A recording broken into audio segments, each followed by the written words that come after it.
Au lieu de rassembler dans le sens contraire, de respecter le vote des Français, de permettre que la gauche essaye de rassembler, de trouver des points d'accord avec la droite, on vole le vol de Français, on prend un gouvernement non légitime, un Premier ministre hyper non légitime, et on dit il veut gouverner en rassemblement. Bonjour mesdames et messieurs, bienvenue sur ma chaîne. Pour cette vidéo, on va s'intéresser au face-à-face entre Yael Braun-Pivet et Sonia Mabrouk. Parce que les choses qu'elle dit dans ce passage, moi, me semblent très loin de la vérité et pour moi, contribuent à la perte des valeurs démocratiques de la France. Et donc, sans plus tarder, commentez, likez, partagez pour me soutenir et soutenir la chaîne. Nous passons à la vidéo. Aujourd'hui, on a plutôt l'impression que c'est Marine Le Pen qui tient un petit peu dans sa main le sort du gouvernement et du Premier ministre, et qu'il y a eu un deal, ou du moins un accord de circonstance entre le président de la République et Marine Le Pen. Je le conteste. Moi, je conteste cette lecture-là.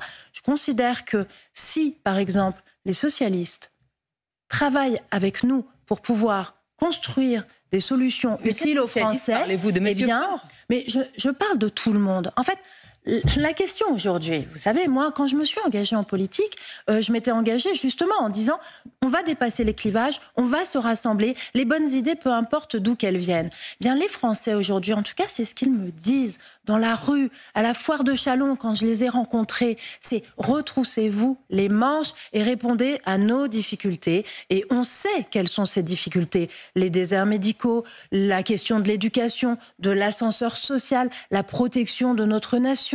Et donc, ces sujets-là, eh bien, mettons-nous autour d'une table. Et moi, je ne comprendrais pas que les socialistes, que les écologistes refusent de se mettre autour d'une table pour en discuter. En tout cas, vous savez, c'est ce que nous faisons à l'Assemblée nationale. Ils sont dans la rue. Mais alors, ils sont dans la rue. Ils l'ont été samedi et ils dénoncent pour la plupart, sinon la grande majorité, un déni et un coup de force démocratique. Nous en sommes là. Écoutez, ce faisant, ils mentent aux Français. Ils mentent aux Français. La démocratie, vous savez, elle s'exprime dans les votes, dans les urnes, à l'Assemblée nationale, à nouveau. Ce n'est pas leur candidat qui a gagné l'élection de la présidence de l'Assemblée, c'est moi. Et moi, j'ai été élue avec des voix qui venaient des Républicains, qui venaient du groupe centriste, du groupe Renaissance, du groupe Modem, du groupe Horizon. Et ces voix-là, eh bien, à l'Assemblée nationale, elles étaient plus nombreuses. C'est simple, il suffit de regarder le résultat.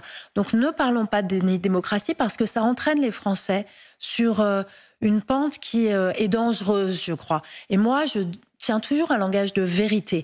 Et à l'Assemblée nationale, j'ai toujours réussi à travailler avec les socialistes, avec les écologistes, avec les communistes. Et donc pourquoi nous n'y parviendrons pas demain ? Eh bien pour moi, je suis confiante. Je sais que nous y arriverons. Il le faut parce que les Français attendent cela. Autrement, ils finiront par nous détester. Je tenais à vous faire écouter la totalité du discours de Yael Braun-Pivet. Si jamais ça ne passe pas au montage, il y aura le commentaire de cette partie de Yael Braun-Pivet comme nous allons le commencer. Mais je tenais à ce que, avant que je parle, vous écoutiez la totalité de ce que cette dame a dit. Parce que dans la France actuelle, je trouve qu'elle, c'est vraiment l'une des réincarnations des problèmes de la France. Avant qu'elle ne devienne présidente de l'Assemblée nationale dans le précédent Parlement, je vous rappelle que cette dame a bloqué des commissions d'enquête qui étaient défavorables au président Emmanuel Macron. Je vous rappelle que cette dame a bloqué des commissions d'enquête ou a bloqué une commission d'enquête sur l'affaire Benalla. Et je vous rappelle aussi que quand vous écoutez cette dame, on aurait dit que la démocratie française, sous son égide, pendant qu'elle était présidente du Parlement français, était à son apogée. Or, nous n'avons jamais eu un Parlement aussi agité, aussi impartial que sous sa présidence. Et donc maintenant, je veux commenter ce qu'elle dit à travers mes commentaires et des vidéos pour appuyer ce que je vous dis. Aujourd'hui, on a plutôt l'impression que c'est Marine Le Pen qui tient un petit peu dans sa main le sort du gouvernement et du Premier ministre, et qu'il y a eu un deal, ou du moins un accord de circonstance entre le président de la République et Marine Le Pen. Je le conteste. Moi, je conteste cette lecture-là. Je considère que si, par exemple, les sociétés... Voilà. Je conteste cette lecture-là. Pas de fait, rien du tout. Cette dame est la réincarnation du performatif de la société française actuellement. Parce que je le dis, c'est vrai. Pas de démonstration. Il faut juste la croire sur parole. Mathématiquement, les choses sont ainsi, Emmanuel Macron n'a pas trouvé d'homme de gauche acceptant de faire sa politique de droite, nécessairement, il était obligé de nommer un homme de droite pour faire sa politique, mais la droite LR est insignifiant et donc nécessairement une droite de LR qui, par opposition, aurait déjà sur le dos la gauche, puisque Emmanuel Macron a refusé la gauche, doit nécessairement être adoubée par Marine Le Pen. Et la preuve, on a choisi Michel Barnier, l'une des personnes chez les LR qui est le plus en conformité avec les idées du RN. Et l'une des personnes qui n'a pas appelé à faire le barrage républicain. Et comme l'a révélé le JDD, et je vous ai fait la vidéo, qui a été choisi par Marine Le Pen. Parce que Xavier Bertrand, qui a toujours été sur la ligne classique des Républicains, a toujours méprisé les RN, n'a jamais voulu s'associer au RN. Donc nécessairement, quand un ministre de droite doit être adoubé par le RN, il est impossible pour Xavier Bertrand d'être accepté par Marine Le Pen. Mais cette dame vient par sa magie, parce qu'elle a dit, ce n'est pas vrai. Et donc, attendons comment elle nous explique cette lecture qui permet d'infirmer le fait que Marine Le Pen est celle qui choisit aujourd'hui le ministre de France. Et surtout, vous allez voir, comme elle a déjà commencé, elle a évacué la question, puisque dans ce qu'elle va continuer de dire, elle ne revient plus sur le fait que, ou elle n'explique pas pourquoi cette lecture-là serait fausse. Elle va basculer directement dans autre chose. Socialistes travaillent avec nous pour pouvoir construire des solutions utiles aux Français. Parlez-vous de M. Faure ? Mais je parle. Et une chose que je voulais ajouter, n'oubliez pas, tout à l'heure, on va faire la démonstration qu'elle-même aurait sans doute magouillé avec le Rassemblement national pour retrouver sa place de présidente de l'Assemblée nationale. Et ici, vous voyez, elle a évacué la question. Elle ne démontre pas en quoi l'affirmation que Marine Le Pen aurait conclu un pacte avec Emmanuel Macron, elle passe directement au fait que les socialistes devraient travailler avec nous. Même pas le RN, hein. Les socialistes devraient travailler avec nous. Et là, on lui parle de quel socialiste? Écoutez bien sa réponse, puisqu'après, je vais vous montrer une autre vidéo où vous attendrez ce qu'elle disait à la rentrée parlementaire à l'Assemblée nationale. Mais je parle de tout le monde. En fait, la question aujourd'hui, vous savez, moi, quand je me suis engagée en politique, Notez, elle a dit « je parle de tout le monde ». On va revenir sur ce qu'elle vient de dire ici plus tard. On va laisser ça ici. On va revenir sur ce tweet. Écoutez plutôt Yaël Braun-Pivet, proche du président Macron et surtout ex-présidente de l'Assemblée nationale sur LCP ce mercredi même, quand la journaliste lui rappelle que 126 élus RN viennent d'entrer au Parlement. Très agréable de retrouver cette assemblée pleine de vie. Elle revit avec 126 élus du Rassemblement national. Qu'est-ce que vous en pensez ? Bien, elle revit avec l'expression des Français. Les Français ont élu 577 parlementaires. Moi, j'ai toujours dit que je ne faisais pas le tri entre les parlementaires, que chacun représentait le peuple, une part de la souveraineté nationale. Oh bah dis donc. Ouais, aujourd'hui, elle parle d'un gouvernement où elle appelle, non pas le RN ici qu'elle respecte, mais elle appelle les socialistes et les gens de gauche. Mais notez bien comment elle vient de parler des députés RN qui viennent de rentrer, et vous allez noter comme lui, il est étonné de quelle sera sa réaction quand on va parler des députés de gauche. Très ouverte la dame, hein, un parti quand même fondé par les SS. A-t-elle oublié la centaine de candidats aussi ouvertement racistes recensés par Mediapart pendant les élections ?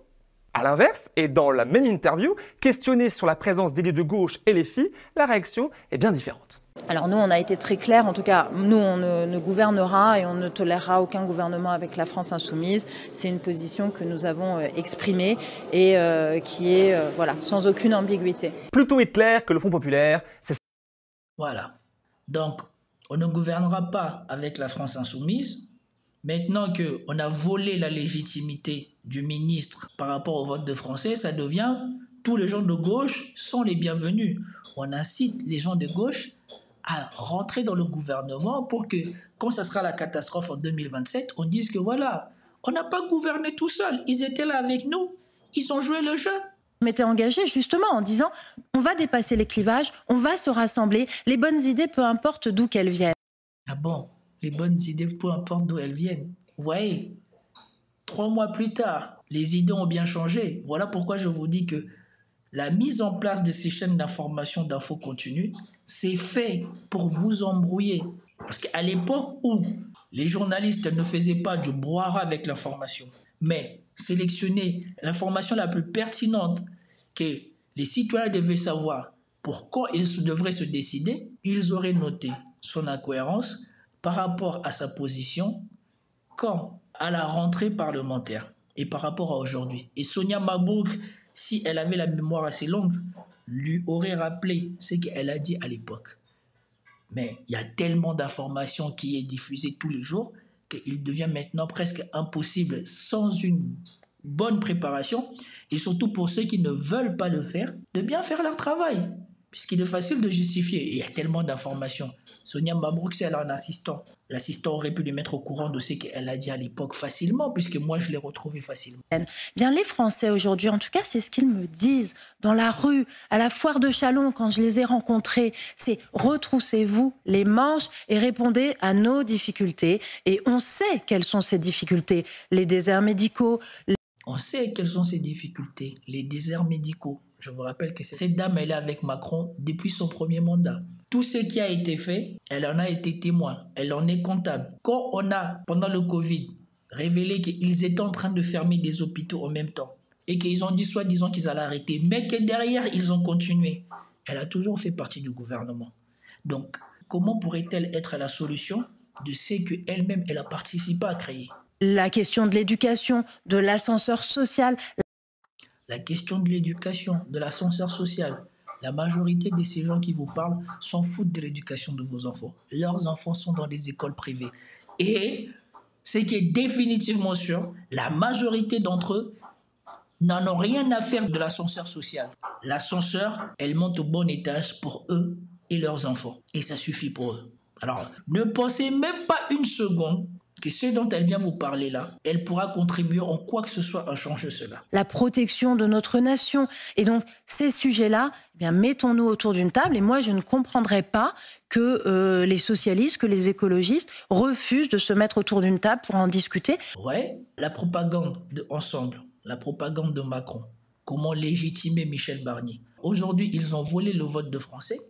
Et pour se refaire une légitimité, ils veulent faire culpabiliser tous ceux qui ne viendront pas participer à la fin de la démocratie française qu'ils sont en train de mettre en place. Pour que vous oubliez l'énorme violation du suffrage universel qui a été fait en France, ils veulent que les représentants que vous avez élus se sentent légitimes de les rejoindre pour que ce qu'ils ont fait ne soit plus illégitime, mais soit un rassemblement. Au lieu de rassembler dans le sens contraire, de respecter le vote des Français, de permettre que la gauche essaye de rassembler, de trouver des points d'accord avec la droite, on vole le vol de Français, on prend un gouvernement non légitime, un Premier ministre hyper non légitime, et on dit il veut gouverner en rassemblement. Et dès que vous allez dire oui, ce qu'ils ont fait ne sera plus illégitime, puisque vous l'aurez accepté. En tout cas, vous savez, c'est ce que nous faisons à l'Assemblée nationale. Ils sont dans la rue. Mais alors, ils sont dans la rue. Ils l'ont été samedi et ils dénoncent pour la plupart, sinon la grande majorité, un déni et un coup de force démocratique. Nous en sommes là. Écoutez. Et cette dame, elle est terriblement rattachée au mandat de représentation parce qu'elle sait que grâce au mandat de représentation, les choses qu'elle a faites sont permises et qu'il serait impossible de faire les choses qu'elle a faites si le mandat était impératif. Ce faisant, ils mentent aux Français. Ils mentent aux Français. La démocratie, vous savez, elle s'exprime dans les votes, dans les urnes, à l'Assemblée nationale. Voilà. Elle précise, la démocratie s'exprime dans le vote, dans les urnes et dans l'Assemblée nationale. Le plus important, c'est à l'Assemblée nationale. Puisque à l'Assemblée nationale, selon ce qui se fait et ce qu'elle accepte, on n'est pas obligé de respecter et le vote et le suffrage universel. Donc, on n'est pas obligé de respecter le vote, les urnes. Une fois que vous nous avez élus, fermez vos bouches, nous on fait nos trucs entre nous. À nouveau, ce n'est pas leur candidat qui a gagné l'élection de la présidence de l'Assemblée, c'est moi. Et... Voilà, c'est ici que je voulais en revenir. Vous avez vu? Elle dit, les gens de gauche mentent au public. C'est pas leur candidat qui a gagné les élections, c'est moi.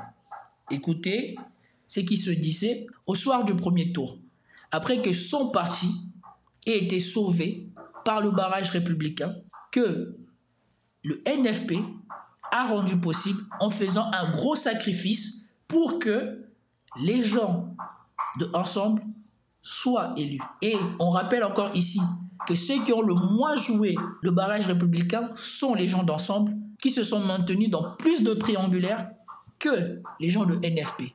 Et donc, dans la surprise générale, quand le sacrifice de NFP a sauvé bon nombre de gens d'Ensemble, elle s'est rendue compte qu'elle pouvait reprendre avec le vote de sa communauté, parce qu'on l'oublie, elle fait partie de la communauté des 1%, qui eux-mêmes, désormais, ont adopté le RN comme leur parti.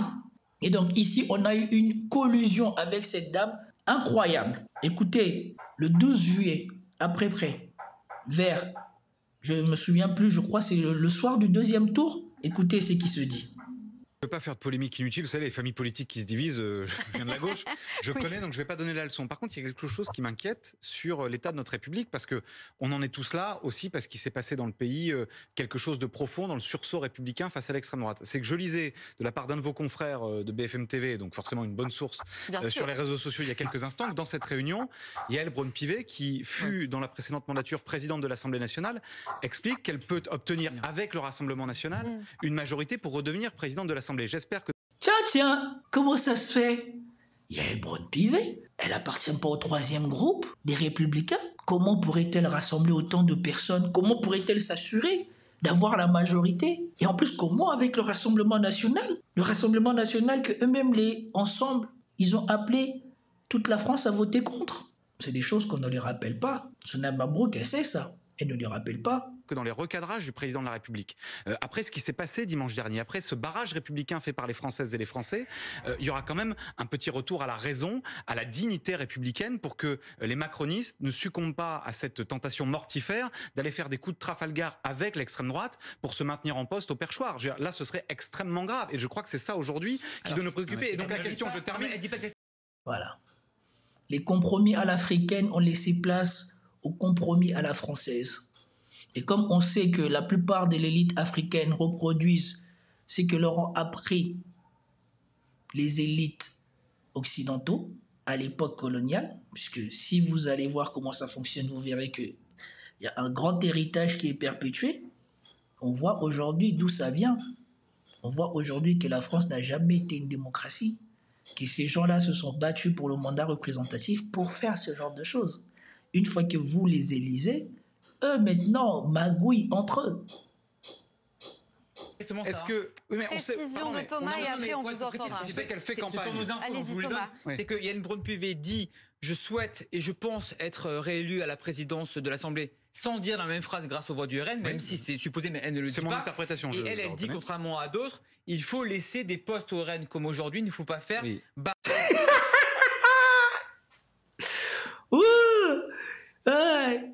Donc, dès qu'elle voit les résultats, la première chose qu'elle dit, je peux être présidente à nouveau de l'Assemblée nationale et il faut laisser les votes au RN.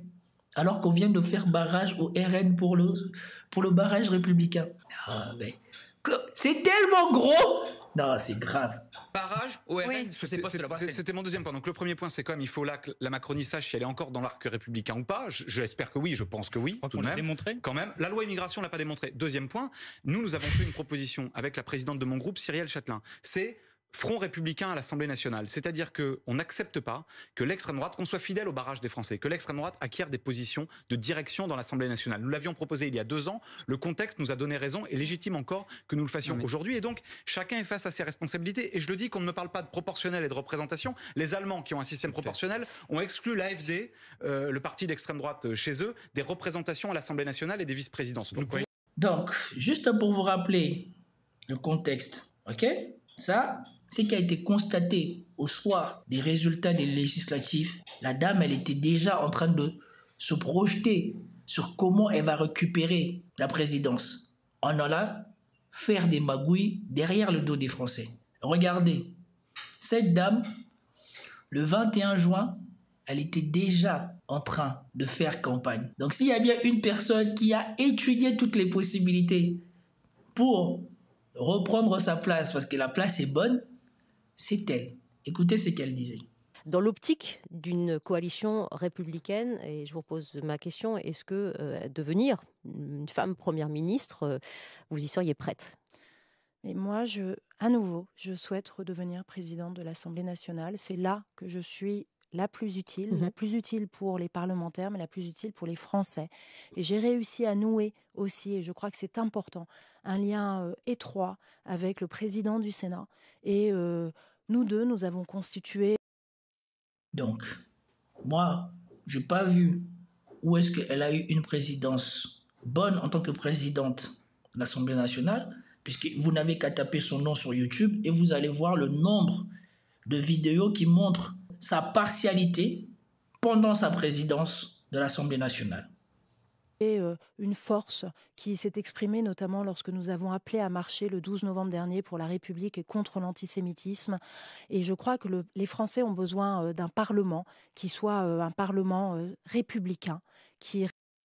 Un Parlement républicain dans lequel elle a puni des logus pour avoir sorti un drapeau palestinien, mais que elle et Meir Habib se baladaient ou se pavanaient dedans avec leurs pins israéliens. Ils respectent les institutions et la République, et c'est ce que nous incarnions. Et c'est pour ça que moi, j'aspire à redevenir présidente de l'Assemblée nationale. Si les Français me font confiance, évidemment, dans ma... Bien évidemment, si les Français lui font confiance. C'est sûr, parce que vous avez vu, elle a été élue présidente de l'Assemblée nationale en respectant ce que son parti a demandé, le barrage républicain. La circonscription, puis après, les parlementaires à l'Assemblée nationale. Dans l'optique d'une... Et donc, on revient à ce qu'elle disait, parce qu'après, on va faire la démonstration de chiffres pour vous montrer que cette dame, pour moi en tout cas, est la moins démocratique des personnes que j'ai suivies en France. Pour moi, quand elle aura fini sa carrière, je ne vois pas en quoi elle sera mémorable français, si ce n'est que les gens voient des vidéos comme les miennes pour se rendre compte de ce que cette dame a fait ou a rendu possible dans le Parlement français. Et moi, j'ai été élue avec des voix qui venaient des Républicains, qui venaient du groupe centriste, du groupe Renaissance, du groupe Modem, du groupe Horizon. Et ces voix-là, eh bien, à l'Assemblée nationale, elles étaient plus nombreuses. C'est simple, il suffit de regarder le résultat. Voilà.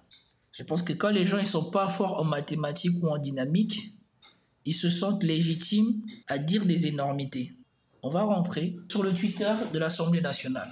Il ne publie pas grand-chose, et donc ça sera facile. Voilà les résultats de la présidence de l'Assemblée nationale au premier tour. Elle a 124 voix. Philippe Juvin, 48. Maïma Mouchou, 38. Charles de Courson, 18. Sébastien Chenu, 142. André Chassaigne, 200 voix. Et ici, il faut bien écouter ce que je dis. La coutume parlementaire veut que le président du Parlement ou de l'Assemblée nationale soit issu du premier groupe du Parlement. Ce qui veut dire que dès les débuts, cette présidence est contre nature. Parce qu'elle est issue du troisième groupe parlementaire de l'Assemblée nationale. Mais voilà le résultat du deuxième tour. Yael Braun-Pivet, 210, André Chassaigne, 202, Sébastien Chenu, 143, Charles de Courson, 12 voix.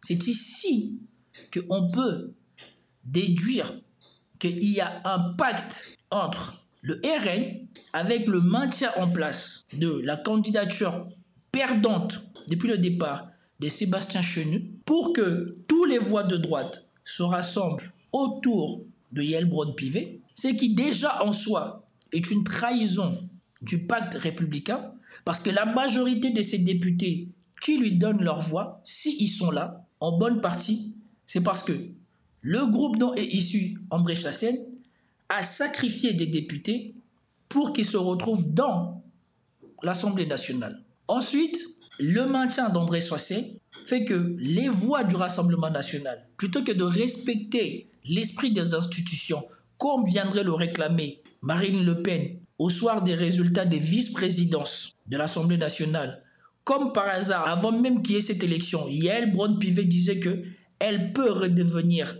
présidente de l'Assemblée nationale et il faudrait que le RN gagne des places ou soit respecté pour des places au sein des vice-présidences de l'Assemblée nationale. Donc cette dame, pour son élection, trouve normal que le RN ne respecte pas l'esprit des institutions en votant pour le candidat du premier groupe aux élections, mais trouve normal que pour les vice-présidences, les autres groupes votent pour les candidats du RN à la vice-présidence. Voilà le genre de personne qu'est cette dame. Voilà pourquoi pour moi cette dame, c'est laisse tomber. Elle fait partie des esprits les moins républicains que la France ait jamais portés. Et donc nous revenons ici. Vous savez, elle s'exprime dans les votes, dans les urnes, à l'Assemblée nationale, à nouveau. Ce n'est pas leur candidat qui a gagné l'élection de la présidence de l'Assemblée, c'est moi. Et moi, j'ai été élue avec des voix qui venaient des Républicains, qui venaient du groupe centriste, du groupe Renaissance, du groupe Modem, du groupe Horizon. Et ces voix-là, eh bien, à l'Assemblée nationale, elles étaient plus nombreuses. C'est simple, il suffit de regarder le... Ouais, c'est pas simple, c'est simpliste.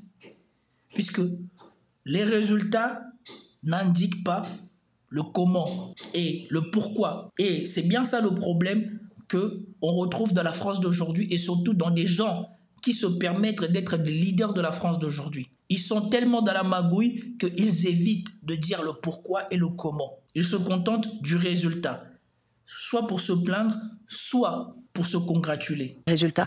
Donc ne parlons pas de démocratie parce que ça entraîne les Français sur une... En plus, elle a le culot. Hein. Elle a dit ne parlons pas de déni de démocratie. C'est sûr. Elle me rend dingue. C'est une pente qui est dangereuse, je crois. Et moi, je tiens toujours à...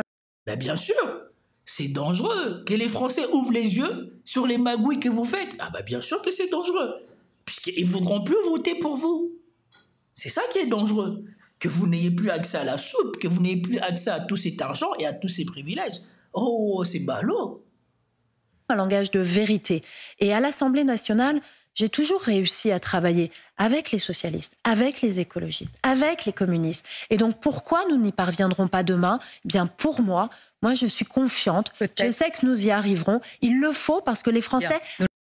Et notez bien, il le faut. Il le faut. C'est pas que vous avez le choix. C'est pas qu'on peut faire sans vous comme on a déjà fait. Parce qu'on a fait sans vous pour me faire élire présidente de l'Assemblée nationale. C'est qui a été le discours ou qui a appuyé le discours du président lui-même pour dire que ce qui se passe à l'Assemblée nationale montre bien que la gauche n'est pas majoritaire pour élire, enfin pour nommer un ministre issu d'un parti qui a fait 5%, mais il le faut maintenant qu'on a bafoué le suffrage universel, que vous tous, vous soyez derrière nous.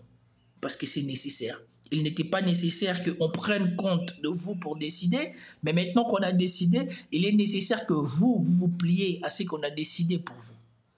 Attendre cela. Autrement, que certains ils finiront par nous détester.